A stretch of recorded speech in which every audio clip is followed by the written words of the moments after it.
पाठिंबा देतोय आणि मी इथे मुद्दामच सांगायला आलेलो आहे की डॉक्टर बाबासाहेब आंबेडकरांनी सुद्धा संविधान लिहिताना मराठा समाजाला आरक्षण द्या हे तिथे सांगितलं होतं आणि आज या सरकारला या मंचावर मी सांगू इच्छितोय की बाबासाहेबांनी जर या समाजाला आरक्षण देण्याचं मान्य केलं होतं, संविधान निर्मात्याने हे मान्य केलं होतं, तर ज्या संविधानाच्या वरती तुम्ही राज्य करताय त्या राज्यकर्त्यांनी सुद्धा बाबासाहेबांच्या इच्छेचा मान ठेवून मराठा समाजाला आरक्षण दिलं पाहिजे ही आमची भूमिका आहे आणि त्यासाठी आज मनोज दादांना भेटण्यासाठी मी इथे आलो आणि आंबेडकरी समाज आपल्या खांद्याला खांदा लावून आपल्याला आरक्षण मिळालं पाहिजे यासाठी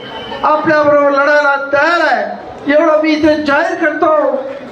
धन्यवाद. जय भीम, जय महाराष्ट्र, जय शिवाजी. धन्यवाद.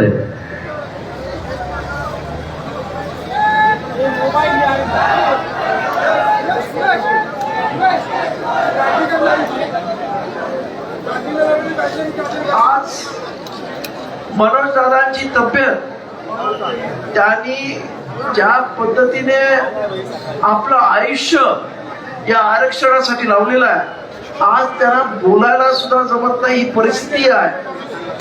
पूर्णपणे त्यांच्या म्हणजे त्यांचं बॉडी टेम्परेचर वाढलेलं आहे.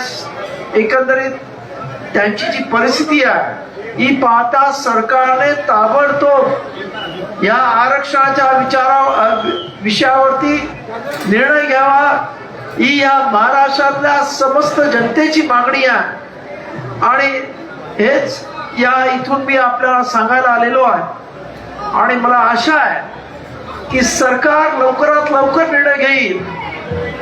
न पेक्षा इथे असणारे सर्वच जे जे बाबासाहेब आंबेडकरांचे मानणारे आहेत, जे बाबासाहेब आंबेडकरांच्या संविधानावरती विश्वास ठेवणारे आहेत, ते सर्वजण हळूहळू रस्त्यावरती येतील आणि ह्या आरक्षणाचा प्रचंड उद्रेक होईल.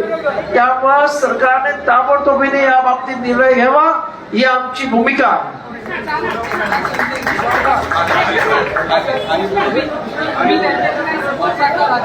ते